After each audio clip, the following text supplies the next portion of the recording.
तो 2 महीने से मेरे पास इस वाली बात की कॉल्स आ रही थी कि ऐमन रिजवी डॉक्टर कफील के भाई नहीं चाहते कि कफील बाहर आए क्योंकि हर हेयरिंग पे इनको 20 लाख मिल रहे हैं। और जब वो कह रहे थे कि मुझे जेल में मार दिया जाएगा या मुझे खाना नहीं दिया गया, उनकी बॉडी को देख के तो कहीं नहीं लगा कि वो 5-5 दिन से भूखे थे, 5-5 दिन से प्यासे थे। डॉक्टर कफील की दाढ़ी क्यों बढ़ी, सर के बाल क्यों नहीं बढ़े? बाल तो बिल्कुल सेट थे, यानी कि जेल में हज्जाम जा रहा था और उनकी सेटिंग चल रही थी, तो दाढ़ी उन्होंने क्यों बढ़ाई? यानी कि पूरे मुसलमानों को बावला बनाने के लिए उन्होंने दाढ़ी बनाई ताकि पूरी मुसलमान कम्युनिटी उन पे टूट पड़े, हाय हमारा कफील, हाय हमारा कफील। देश की सच्चाई सच छुपने नहीं देंगे। लगा दिया कि हमारे हस्बैंड के नाम पे कुछ लोग चंदाखोरी कर रहे हैं। ये मैंने नहीं बोला, ये मिसेस कफील ने खुद बोला। ये खुद बोला कि पब्लिक प्लेटफॉर्म पर आकर, सोशल प्लेटफॉर्म पर आकर कुछ लोग हमारे नाम पर चंदाखोरी कर रहे हैं। तो जाहिर सी बात है, चंदा कौन कर रहा था? सिर्फ एक विनय भाई थे जो पैसे मांग रहे थे, और तो कोई नहीं मांग रहा था। अब जैसे हम चाय वाले को चौकीदार, चाय वाला कहते हैं, हम चाय वाला किसको कहते हैं, हम तड़ी पार किसको कहते हैं, हम चौकीदार किसको कहते हैं, हम नाम भी मेंशन ना करें लेकिन जनता सब जानती है हम किसको कह रहे हैं। चाय वाले का मतलब हमारे प्रधानमंत्री ही होता है, तड़ी पार का मतलब अमित शाह ही होता है। तो अगर हम ये कहें कि चंदाखोरी कर रहे हैं तो सीधा का सीधा इल्जाम किस पे जाएगा? जाहिर सी बात है विनय दुबे पे जाएगा, क्योंकि विनय दुबे ही कह रहे थे कि मेरी मदद करिए और हमें डॉक्टर कफील को बाहर निकालना है और बहुत सारे पैसे खर्च होंगे, यहाँ पर देने हैं, जुडिशरी को देने हैं, इसको देने हैं। तो विनय दुबे ही भाई कह रहे थे, और तो कोई सोशल प्लेटफॉर्म पे पैसे नहीं मांग रहा था।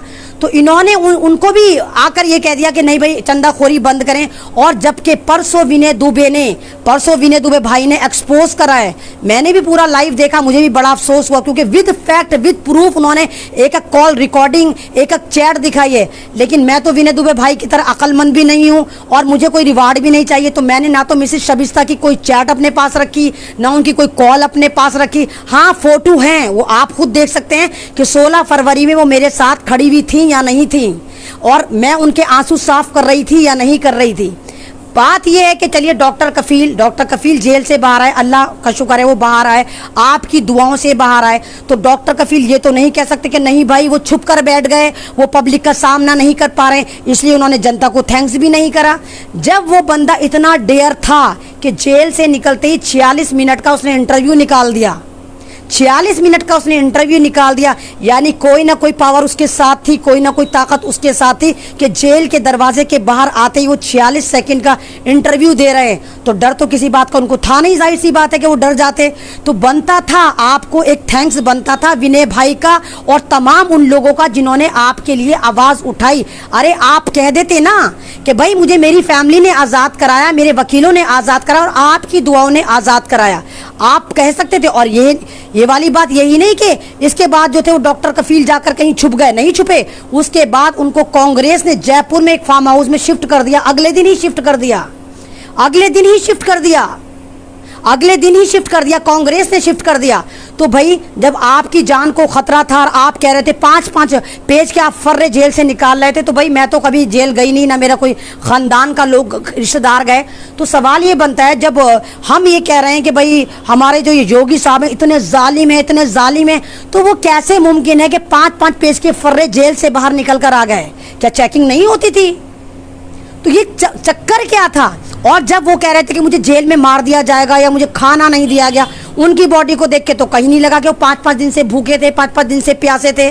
और कमाल की बात ये देखिए कि जो योगी सरकार विकास दुबे का एनकाउंटर करवा सकती है, तो क्या डॉक्टर कफील को जेल में नहीं मरवा सकती थी? उसके लिए क्या मसला था? एक तो डॉक्टर कफील, ऊपर से मुसलमान, तीसरा NSA, तो उनके लिए क्या मुश्किल था? यूपी सरकार के लिए, एडमिनिस्ट्रेशन के लिए क्या मुश्किल था कि वो जेल में डॉक्टर कफील को मरवा देते? सोचना बनता है। तो नहीं मरे वो, यानी कहीं ना कहीं कोई पॉलिटिक्स चल रही थी। और 2-3 महीने से मेरे पास कॉल्स आ रही थी, SMS आ रही थी और मुझसे ये कहा जा रहा था कि ऐमन रिजवी तुम गलत बंदे को सपोर्ट कर रही हो, डॉक्टर कफील बाहर आना चाहिए बेशक, लेकिन जो रायता दिखाया जा रहा है, जो आपको दिखाया जा रहा है, वो नहीं है, जो नहीं दिखाया जा रहा है वो है। यानी जो आपको दिखाया जा रहा है वो सच नहीं है कि डॉक्टर कफील के भाई खुद नहीं चाहते कि डॉक्टर कफील जेल से बाहर आए, क्योंकि 20 लाख पर हेयरिंग इनको फंडिंग मिल रही है। और वाकई सवाल बनता है, जब जब विनय दुबे पब्लिक प्लेटफॉर्म पर आकर आपसे पैसा मांगते हैं कि भाई मैं डॉक्टर कफील की मदद करूंगा और आप मदद करते हैं, ऐसा तो मुमकिन नहीं है कि कफील की फैमिली पैसा मांगे उसको पैसा ना मिले। ऐसा मुमकिन है कि कफील की फैमिली पैसा मांगे उसको ना मिले? जब विनय दुबे कोई रिश्तेदार नहीं है, स्टेट भी एक नहीं, महाराष्ट्र से बंदा आके मुहिम चला रहा है और कफील कर रहा है, तो उसको लोग चंदा दे रहे हैं, तो ऐसा कैसे हो सकता है कि कफील के भाई पैसा मांगे ना मिले? तो 2 महीने से मेरे पास इस वाली बात की कॉल्स आ रही थी कि ऐमन रिजवी, डॉक्टर कफील के भाई नहीं चाहते कि कफील बाहर आए क्योंकि हर हेयरिंग पे इनको 20 लाख मिल रहे हैं, इसलिए तुम ज़्यादा मत बोलो, सिर्फ ये बोलो कि हाँ डॉक्टर कफील बाहर आना चाहिए। लेकिन मैं फिर भी आवाज़ उठाती रही। और जैसे आपको याद होगा, एक बार मैंने एक लाइव बनाया था, एक वीडियो बनाई थी जिसमें मैंने कहा था कि अल्लाह का शुक्र है डॉक्टर कफील बाहर आ गए। उसमें भी मेरे साथ गेम खेला, इस कफील की फैमिली नहीं मेरे साथ गेम खेला। मैं बहुत बीमार रहती हूँ, किडनी पेशेंट हूँ, मैं आपसे पहले भी बता चुकी कि मैं सारी रात जागती हूँ, मुझे नींद नहीं आती। एक तो समाज के इशू है, फिर मैं सोचती रहती हूँ अल्लाह क्या होगा। तो मैं फजर की नमाज पढ़ के मोस्टली सोती हूँ 5 बजे।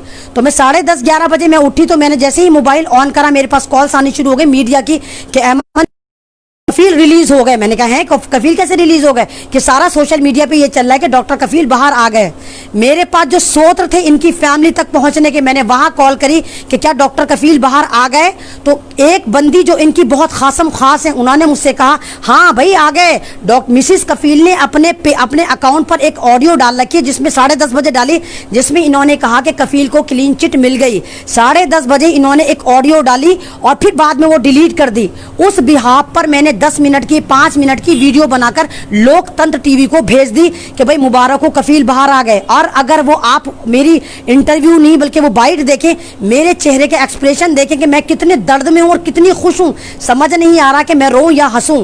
लेकिन वहां पर मुझे टैग करा जाने लगा कि ऐमन रिजवी झूठ बोलती है और ये झूठी अफवाह फैलाई। फौरन इन्होंने मिसेस कफील ने आके कह दिया कि नहीं अभी आज़ाद नहीं हुए। 5 बजे आके फिर मैंने दोबारा लाइव करा, सॉरी बोला, मिसेस कफील से सॉरी बोला, तमाम भारतीयों से सॉरी बोला। उसके बाद रात को फिर 10 बजे मैंने लाइव करा, 10:30 बजे फिर मैंने सॉरी बोला कि हाँ मुझसे गलती हुई, डॉक्टर कफील बाहर नहीं आए। मैंने डॉक्टर कफील को इतना सपोर्ट करा, मेरा कोई लालच नहीं था। और इन्होंने क्या करा, जो मतलब एक बात आप खुद सोचो भाई, डॉक्टर कफील जेल से बाहर आए, आप सबने देखा डॉक्टर कफील की दाढ़ी इतनी लंबी थी, बादशाह होकर बाहर निकले थे। तो सवाल बनता है क्या जेल में हज्जाम नहीं आता था? क्या जेल में नाई नहीं होते?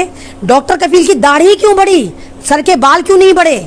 बाल तो बिल्कुल सेट थे, यानी कि जेल में हज्जाम जा रहा था और उनकी सेटिंग चल रही थी, तो दाढ़ी उन्होंने क्यों बढ़ाई? यानी कि पूरे मुसलमानों को बावला बनाने के लिए उन्होंने दाढ़ी बनाई ताकि पूरी मुसलमान कम्युनिटी उन पे टूट पड़े, हाय हमारा कफील, हाय हमारा कफील।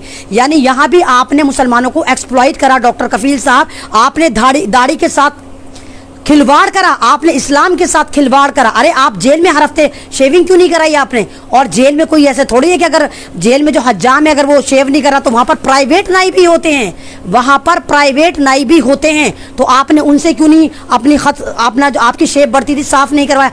आप क्यों बादशाह होके बाहर निकले, इतनी लंबी दाढ़ी बनाकर बाहर निकले और अगले ही दिन आपने उस दाढ़ी पर उस तरह चला दिया? आपको नहीं पता कि इस्लाम के अहकामात क्या हैं? आपको नहीं पता कि इस्लाम क्या कहता है? या तो दाढ़ी बढ़ाओ मत या दाढ़ी कटाओ मत।